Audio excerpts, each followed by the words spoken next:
Hi everyone, I'm Nico from the Decentraland team, and in this video I want to show you how you can use smart items to make your scenes a lot more interesting. Most of the things you can find here in the item catalog are static, which means that they don't really do much, they just sit there and look pretty. But smart items are special.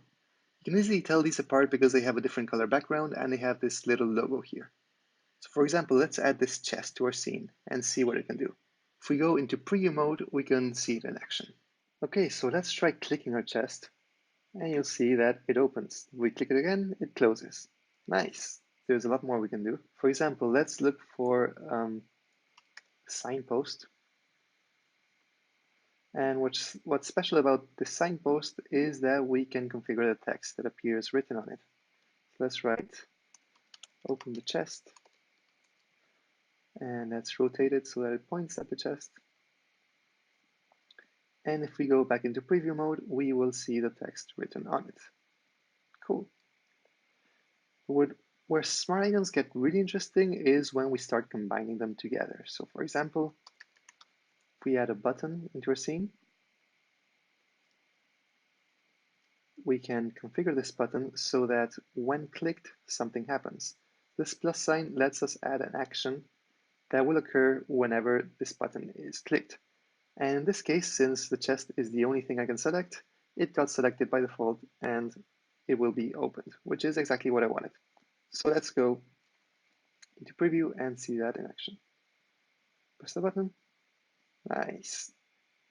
So what if I want to only be able to open this chest by clicking the button and not by clicking on the chest itself? Maybe I want to do some kind of a puzzle game. So you notice that this chest is also configured so that it has a when clicked action here, which refers to this very same chest, and it toggles between opened and closed. So I could, for example, set this to something different. I could maybe only open it or only close it by clicking on it, or I can entirely remove this action altogether.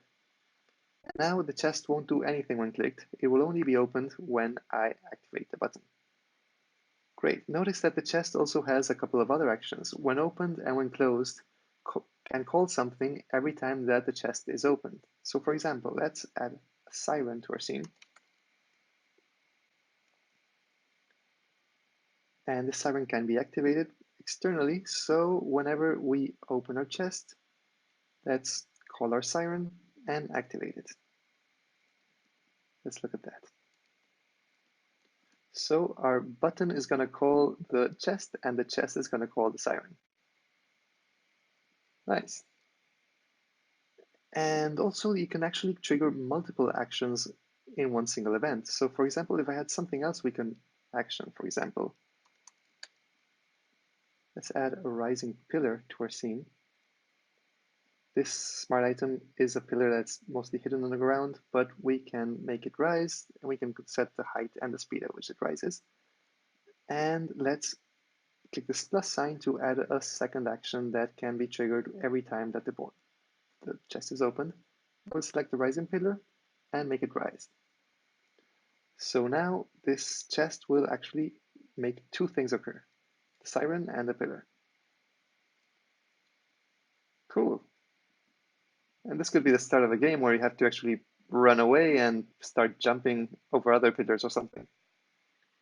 Great, so with that we covered the basics of how to use smart items in the builder. There are of course a lot more smart items that we didn't get to see, and each of them have their own properties and different actions that can be used, but these are mostly self-explanatory by looking at the menus. We will be making another video where we'll cover a few more advanced ways to use smart items, but for now I think you'll have enough to start playing with the builder yourself and having fun with it. So thanks for watching this video and goodbye.